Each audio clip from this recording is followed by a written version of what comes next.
Assalamualaikum warahmatullahi wabarakatuh.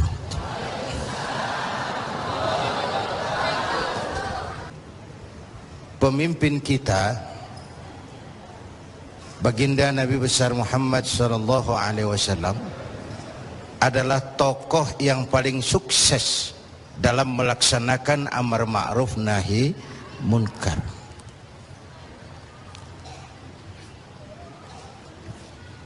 Berkembang dengan pesat, lain dengan agama-agama besar lain, kata Stoddard.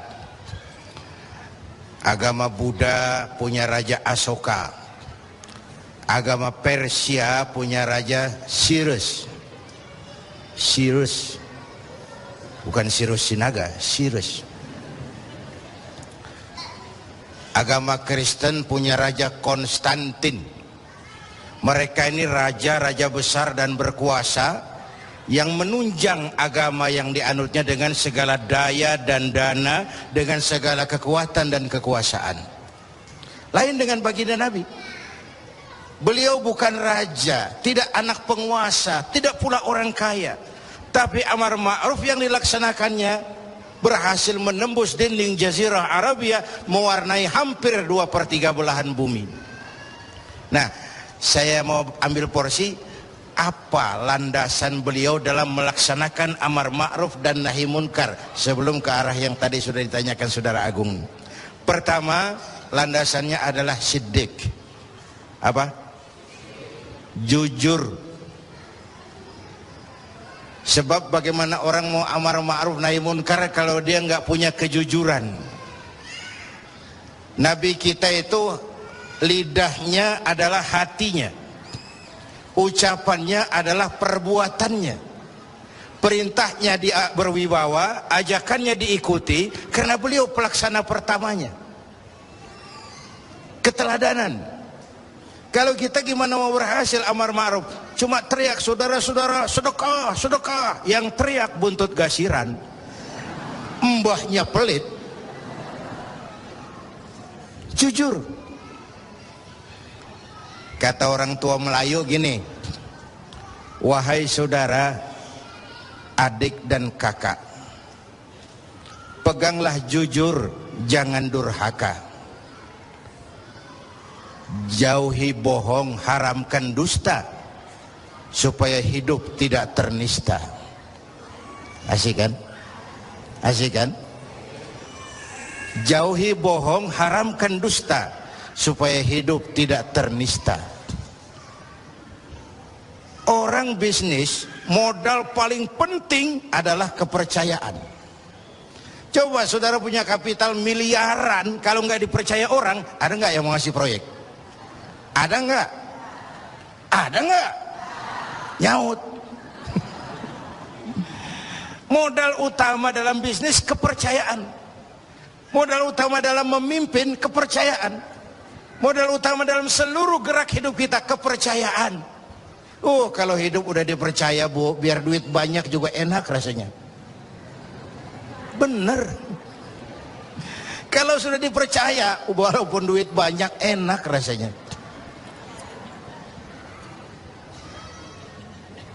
Jujur. Bahkan ini modal utama kepemimpinan beliau. Bukan S3, enggak profesor, doktor, enggak, Al-Amin. Orang yang jujur, dan itu yang kita perlukan sekarang. Gayus. Saya lihat bukan saja kasusnya aneh, penanganannya juga aneh. Orang sekali bergayus bisa ngobok-ngobok semuanya. Sekarang banyak yang telinganya pada merah, matanya pada pedas. Begitu dia nyanyi, bagaimana dia merambah kepolisian, merambah kejaksaan, merambah kehakiman. Lalu penanganannya juga aneh. Kayaknya mau terfokus kepada kasus gayusnya, padahal yang terbesarnya adalah mafia hukum dan mafia pajak. Kan itu soal yang paling besarnya. Kita perlu jujur, jangan ada dusta di antara kita.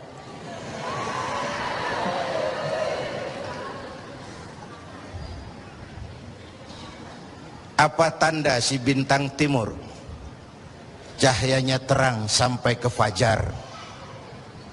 Apa tanda orang yang jujur? Hatinya mulia, ucapnya benar. Hatinya mulia, omongannya benar. Tidak pepat di luar, pancung di dalam. Menjegal kawan seiring, manis jika berhadapan, balik belakang lain bicara. Tiap hari kita ngadepin topeng. Topeng yang berkelihatan. Ini mukanya apa bukan sih? Ini omongannya apa cuma sekedar sebuah misi dan seterusnya. Pantas kalau satu saat seorang biang preman, mbahnya preman, datang menghadap baginda Nabi, dapat hidayah dia. Ya Rasulullah, saya mau masuk Islam, boleh enggak? Oh boleh. Mengucap syahadat. Selesai mengucap syahadat, dia bilang lagi, ya Rasul, saya kan sekarang sudah masuk Islam. Baik. Saya cinta Islam. Alhamdulillah. Saya cinta Anda ya Rasul. Bagus itu. Cuman saya juga cinta dosa. Ini aneh orang nih. Preman tadi ya. Saya cinta Tuhan ya Rasul. Saya cinta Islam. Saya juga cinta dosa. Saya belum bisa tinggalin di dosa. Saya suka judi, suka mabuk, suka zina. Marah baginda Rasul dengar ini. Enggak, beliau senyum. Senyum. Orang yang tegasnya amar ma'ruf nahi munkar itu jangan masang muka kuburan. Manyu, muka ditekuk, jangan. Senyum. Lalu beliau bilang, lah Pak Syabi, enggak apa-apa dah. Cuman begini, Mas. Dari Jawa premannya waktu itu. Kamu suka mabuk, hobi. Kamu suka zina, di mana-mana ada langganan. Kamu suka nyolong, iya. Nah, oke, gini. Saya cuma minta, mau nggak kamu mulai hari ini janji sama saya? Apa ya Rasul? Jangan bohong. Hal tu'ahiduni ala tarkil kadhib? Mau nggak kamu janji satu aja, jangan bohong? Saya kira apaan kali ya Rasul? Kalau itu mah kecil. Sanggup? Sanggup. Ayo, saya baiat. Bismillah. Mulai hari ini kau janji nggak mau bohong. Janji. Pulang. Sambil pulang di hatinya mikir, ma ashala ma talaba hadzal nabiyul karim. Ini Rasulullah kok gampang banget permintaannya, enteng urusannya. Saya terang-terangan nggak tinggal zina, nggak tinggal nyuri, saya suka mabuk, cuma disuruh nggak bohong, encer. Dia kira nggak bohong gampang. Dia kira nggak bohong gampang. Padahal Nabi Allah Ibrahim pernah mengeluh, saya seumur hidup 3 kali bohong, saya harus tanggung jawab di hadapan Allah. Padahal bohongnya bohong bener. Seumur hidup 3 kali merasa bohong, bingung Nabi Ibrahim. Kita sehari 16 kali bohong, nyengir aja nyengir, nggak ada bingung-bingungnya. Udah sambil pulang, hari berganti minggu, minggu pergi datanglah bulan. Satu hari dia lagi jalan nih si preman nih, mantan preman nih, ngelihat perempuan cakep, kenalan, dibawa ke rumah, masuk ke kamar, hampir terjadi.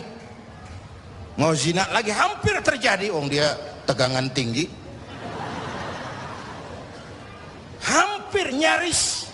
Begitu mau terjadi, ingat, saya udah janji sama Rasulullah nggak mau bohong. Ntar kalau ketemu beliau saya ditanya, kamu masih zina? Nyautnya bagaimana? Nyautnya gimana? Kalau saya bilang iya, saya pasti kena hukum, udah Islam. Kalau saya bilang enggak, saya bohong. Padahal sudah janji nggak mau bohong. Perang ini, iman sama syahwatnya. Kata syahwatnya, udah sikat. Kata imannya, pikirin dulu, lu udah janji lo. Perang. Akhirnya imannya menang. Dia bilang sama tuh perempuan, Mbak Yu,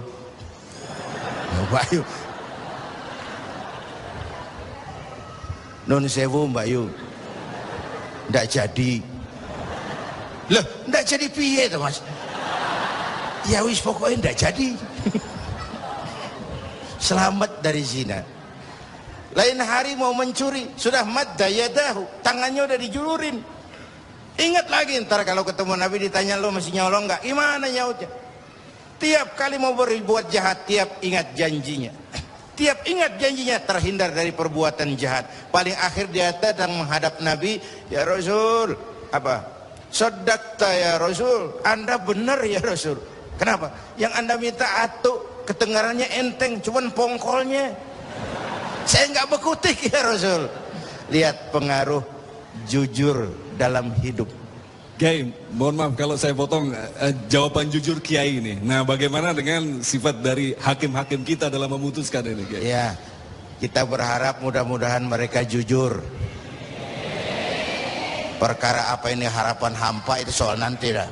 Yang penting kita berharap mereka jujur dan mempunyai rasa keadilan.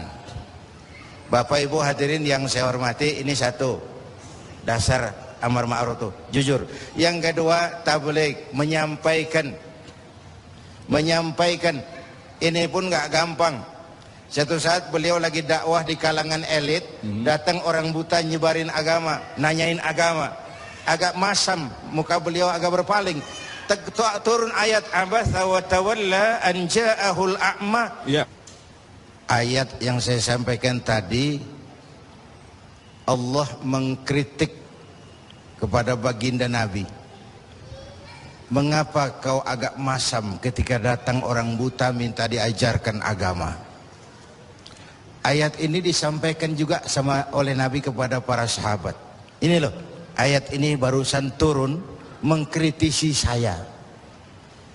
Jadi memang yang orang hidup yang baik itu jangan alergi sama kritik.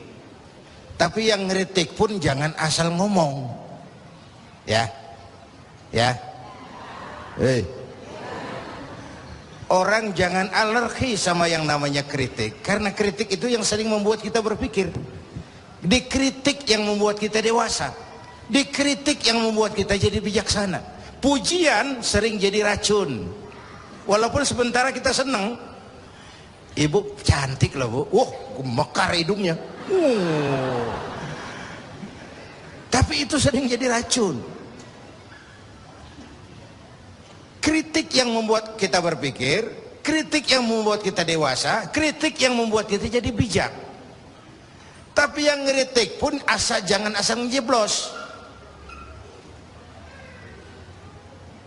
Saudara hadirin yang saya hormati, kita nggak bisa ngukur baju kita pakai badan orang lain. Ini tolong, ini bahasa bersayap. Jangan ngukur baju kita pakai badan orang lain. Nggak sedang, ya, nggak sedang. Orang sering berada dalam sebuah situasi yang tidak semudah kita. Makanya Luqmanul Hakim pernah bilang sama anaknya, "Nak, kita ini kalau nggak punya prinsip bakal serba salah." Kok gitu Pak? Ayo kita buktiin. Luqman keluar sama anaknya bawa seekor keledai. Keledai kecil, dituntun berdua. Lewat di tengah orang pada ngomong, anak sama bapak sama gobloknya. Bawa keledai bukan ditaikin, dituntun. Tolol. Nah, kamu dengar nak? Iya Pak, sekali kita salah. Sekarang gimana Pak? Bapak yang naik, kamu jalan. Jalan, lewat lagi di tempat orang ngomong lagi, bapak kagak tahu diri, enak-enakan di atas keledai, anaknya disuruh jalan, tega sama anaknya. Kau dengar nak? Iya, 2 kali kita salah. Habis sekarang gimana Pak? Kamu yang naik, bapak jalan. Lewat lagi orang teriak lagi, anak durhaka. Di bapaknya disuruh jalan, dia enak-enakan. Dengar nak? Iya Pak, 3 kali kita salah. Sekarang gimana Pak? Kita naikin berdua yuk. Naik berdua. Sampai di tempat orang banyak teriak lagi, anak sama bapak samanya ini. Tidak punya peri kebinatangan. Masa keledai kecil dinaikin berdua? Kejam. Nah, kau dengar? Iya. Berapa kali kita salah? 4. Habis sekarang gimana Pak? Sekarang keledainya nyok kita gotong. Gua pengen tahu orang ngomong apa.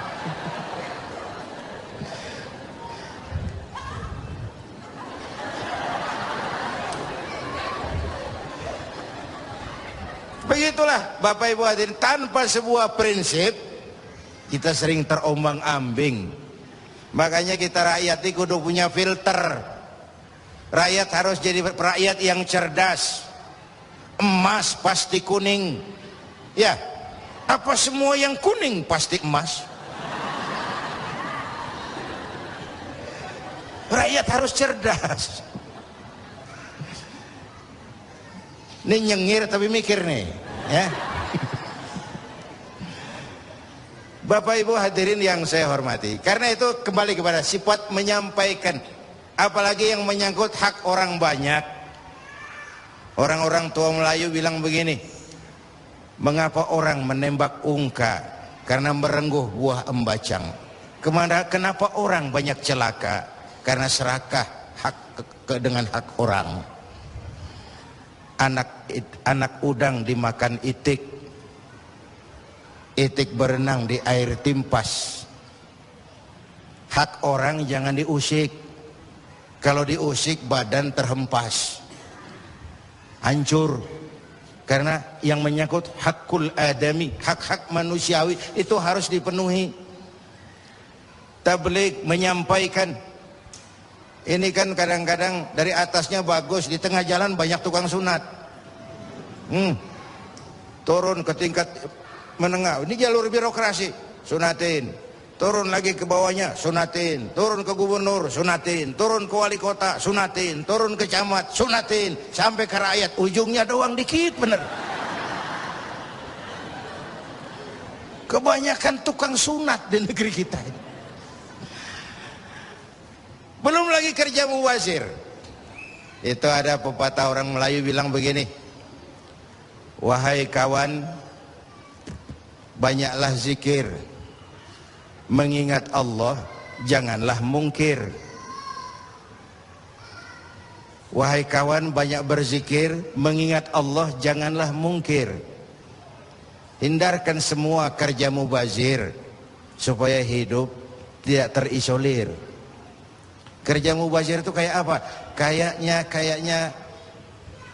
kenal Ja'ronah. Pernah dengar nama itu? 6 kilometer di luar Mekah itu ada Masjid Ja'ronah, tempat kita ngambil miqat ihram kalau mau umrah. Ja'ronah itu perempuan lugu. Lugu ya tipis-tipis sama bego dah. Bego tahu bego? Minum es ditiup, nah tuh bego tuh.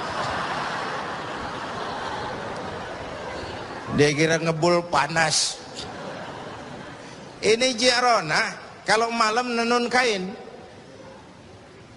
siang dia rusakin lagi. Supaya apa? Supaya malam punya kerjaan, nenun lagi. Siang dia rusakin lagi, malam dia tenun lagi. Allah sindir kita dengan peristiwa itu, wala takunu kallati naqadat ghadlaha min ba'di quwwatin ankatha. Jangan kamu seperti perempuan lugu itu yang kalau malam nenun kain, siang dia rusak lagi. Malam dia tenun lagi, siang dia rusak lagi. Jalanan udah bener-bener dipaculin. Supaya apa? Besok punya kerjaan dananin jalanan.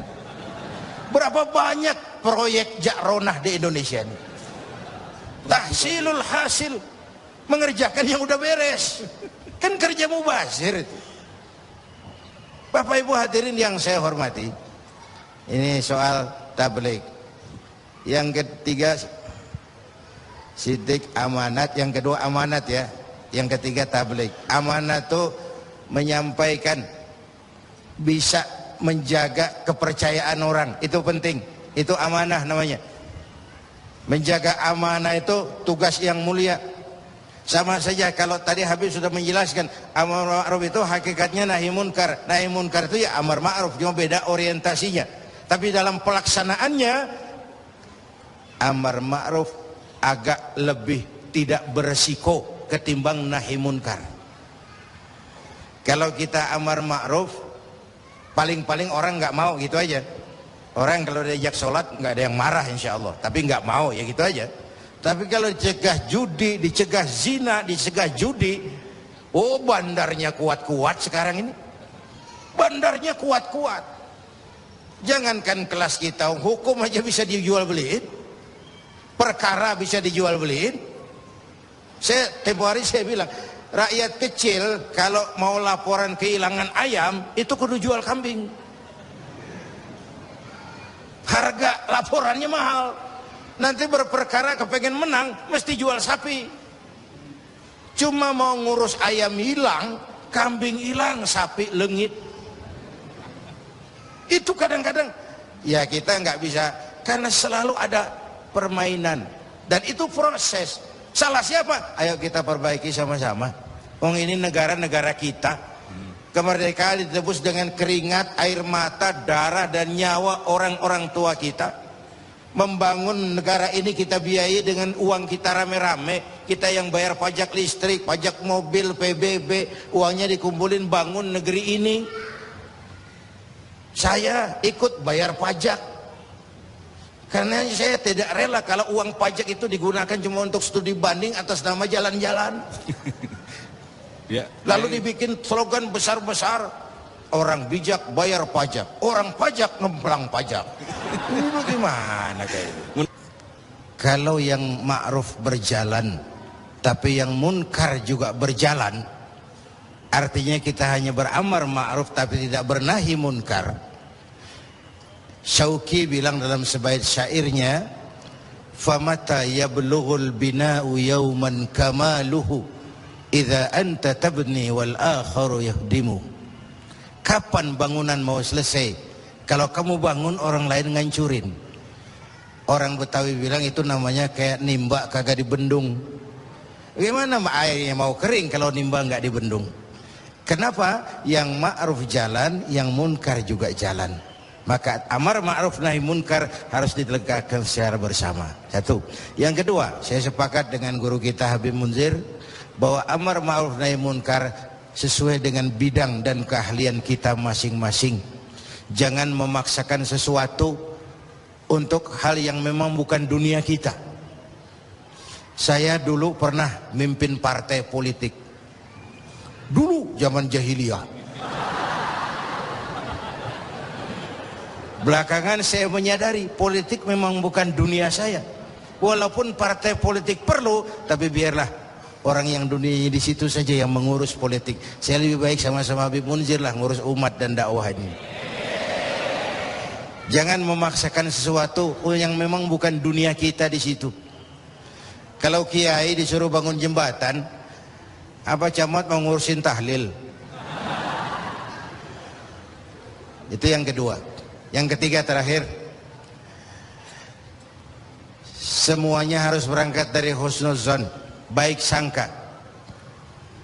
Apa yang terjadi oleh tokoh lintas agama dan sikap Bapak Presiden, kita jembatani dengan husnuzon.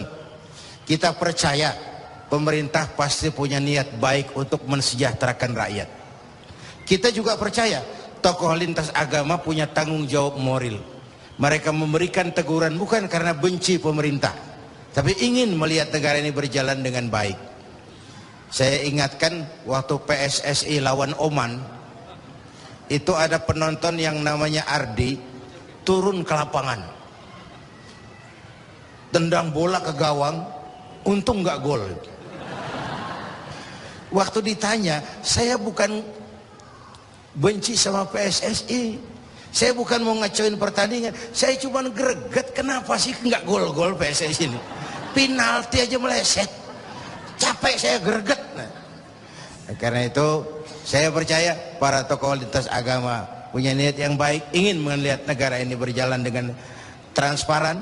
Kita juga percaya pemerintah punya niat baik untuk mensejahterakan rakyat, cuma tentu ada berbagai kendala dan diperlukan kesungguhan dan kejujuran. Sekali lagi, kesungguhan dan kejujuran. Jangan ada dusta